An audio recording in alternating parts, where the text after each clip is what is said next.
We're living in a moment where attention is currency and our children are paying the price. Countries are already acting. Finland has a national media literacy policy and has restricted mobile phone use during school hours to protect learning and well-being. China regulates recommendation algorithms and runs nationwide campaigns to control what trends, removing content judged to spread pessimism or unrest. Saudi Arabia has strict content rules for influencers and refers violators to authorities.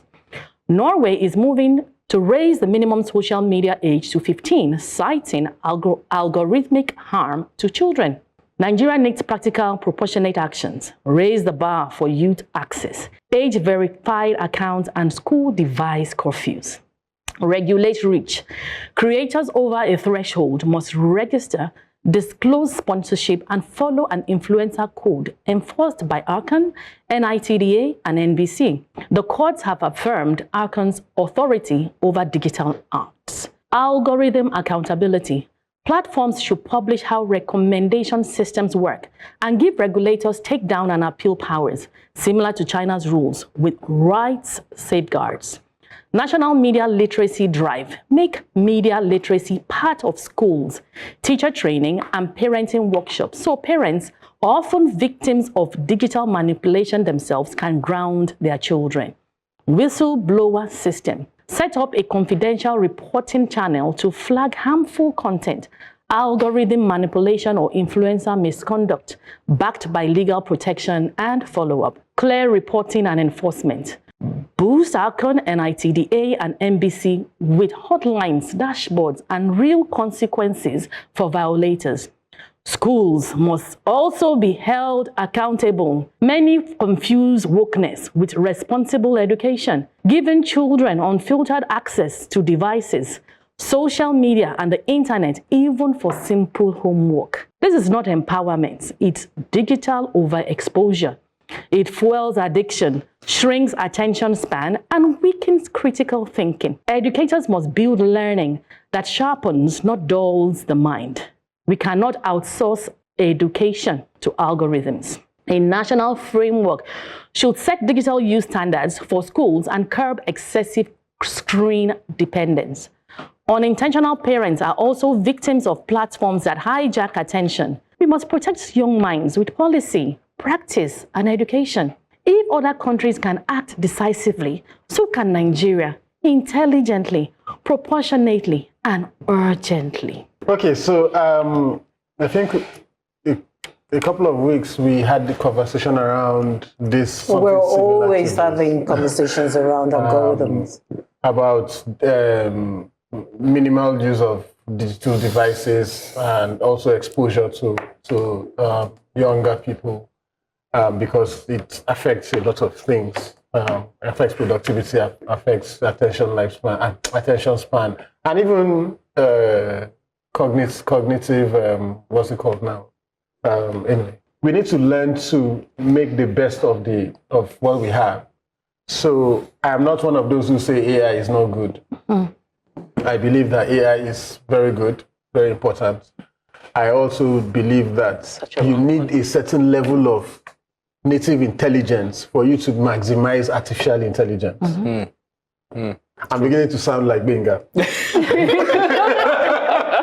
With bars and portable crates. So we need to, and for you to be able to do that, you need to develop your own self to a level where you now use artificial intelligence to aid whatever you're doing. I don't believe children shouldn't use devices because as we have financial literacy, we have digital literacy. Because it then helps them to, they are digital natives, we are not. So they are born into a society, a world where... We're not talking about the use of it. I'm talking about people that are TikToking, twerking online. That's what I'm talking about. People using it ecologically. Not that you are learning to code. That's not what I'm talking about. I'm talking about the abuse. It's interrelated. So there is, the thing is like your mouth, right? Like we all have mouth. Zuma. We all have a mouth. Really? And it depends on what we use our mouths to say.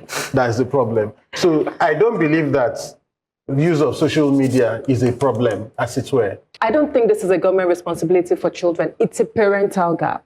But parents are also victims.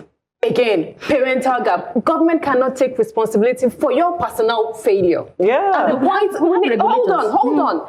I have kids who have been online for so long, but I'm able to regulate what they have access to. There are so many tools that let you check the apps they can access, the kind of, and how long they can even access it for. Those things are not hard. Parents need to take responsibility for raising their children. You cannot outsource parenting to the government. You cannot outsource it to influencers. Exactly. That's it. But for adults, you also need to take personal responsibility. The government is not going to restrict what it is you should see. It is so. I am an avid social media user. People talk about so many things. I don't even get to see them because I've intentionally created an algorithm that only shows me the things I am interested in. So it's what you're interested in that you will see. So, but let's say most of children get on social media, right? I like the idea of certain countries regulating the algorithm of what is happening. Of what is visible, but they are doing that at the stakeholder level, not at an individual level. They are not the ones monitoring it. They just give the companies, like, these are the things we want to see where we are at. And Nigerian government, they have tried to regulate social media countless times. The pushback is terrible. We are too divisive for this. We should just leave it. We are too divisive as we are now. We should leave social media. Maybe over time, when the government, when the citizens have more trust in the government. The country is so divided. The last time it happened, there were protests, there were pushback that, they're trying to suppress opposition, they're trying to suppress free speech. They're trying to. It was even called one huge name, like it is dictatorial tendencies. Mm-hmm. You know, I now start looking at what precisely are we doing here. I love the advocacy as it is, but I think it's quite aspirational for us where we are right now. And I think parents should take personal responsibility. I agree with Zuma. You cannot expect the government, every time, government. You cannot expect the government to help you parent your children and get the right devices for your parents. However, I agree with you that the NCC should do something. What did I write? To step up to protect the people in digital spaces. As long as somebody is doing something. Of these algorithm nonsense that we have in Nigeria. It's only twerking that you see. Let's not call it nonsense. It is. Perspective. It is. Perspective, and we must respect each other's perspective. It is. Perspective. Because in Nigeria today, we said it last week, Bright said it last week.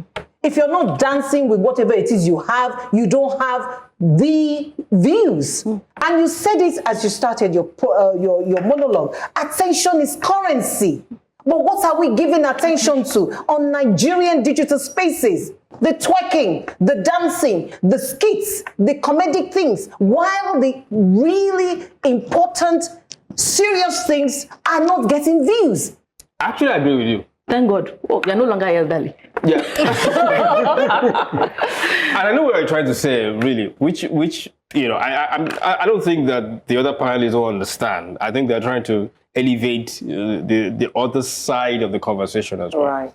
But I think that there's a space for regulation of the social media space or the digital space as it. And I think that at this table we've talked a lot about that. Many times. And the challenge I have I always disagree, but go on. The challenge I always have is, I know where you're coming from. The challenge I always have is that how do you legislate morality? Exactly. And that's the challenge that a lot of people have. And that's the challenge that, a lot of the law trying to keep pace with innovation is having. Because innovation is going at a certain pace, legislation is trying to catch up. And I think that the space in between that innovation and legislation is regulation, where we don't necessarily need to go to the extent of creating new laws, but we can use existing laws to enforce, to provide guidelines and, prescribe, regulatory ethics on how to get ahead. So, and I think that we need to do something, which is why I like what you said when you said NCC must step up. Yeah. The not just NCC, but all the other relevant agencies. They must step up to be able to see the risk here that if we don't somehow regulate how platforms, because that's the issue here. It's not about how people use it. It's what these platforms do. Because when you look at what you are talking about, the countries, China, Saudi Arabia, whatever, they're not regulating behavior, they're regulating platforms. Yes. And we should. Where we not only talk the talk, but put our words into action, the results will speak for themselves. Where we don't, the results will also tell the story. There's nothing hidden that will not be revealed. We've laid our cards on the table. What about you? Join us again, same time next week, for more Straight Talk. Till then, it's goodbye from all of us. Goodbye. Odabo.